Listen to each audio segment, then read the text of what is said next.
Hi friends, welcome to my channel. ఎవరైనా first time ఈ video చూస్తుంటే, నా పేరు భూలక్ష్మి. నాకు కుకింగ్ అంటే చాలా ఫ్యాషన్.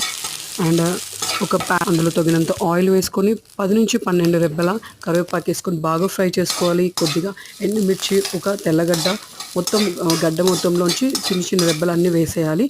బాగా ఫ్రై చేసుకోవాలి. అంటే కమ్మటి స్మెల్ వచ్చే వరకు ఫ్రై చేసుకోవాలి.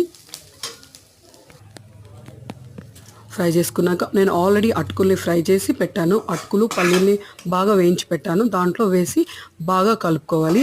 Thank you YouTube. ఎందుకంటే ఈ చేస్తున్న కుకింగ్ నాకు ఒక ఆర్డర్ అనమాట. ఇది 1/2 కిలో ఆర్డర్. అది కుకింగ్ వీడియో ద్వారానే నాకు వచ్చింది. థ్యాంక్ యూ అండి. మళ్ళీ ఒకసారి చెప్తున్నా, కుకింగ్ అంటే నాకు చాలా ఫ్యాషన్. నేను తినే టేస్టీ ఫుడ్నే ఇప్పుడు ఈ విధంగా చేసి సేల్ కూడా చేస్తున్నాను. థ్యాంక్ యూ అండి. చాలా కమ్మటి స్మెల్ వస్తుంది. అండ్ ఏంటంటే ఇది ఒక బౌల్లో వేసుకొని మొత్తం కలుపుకోవాలన్నమాట.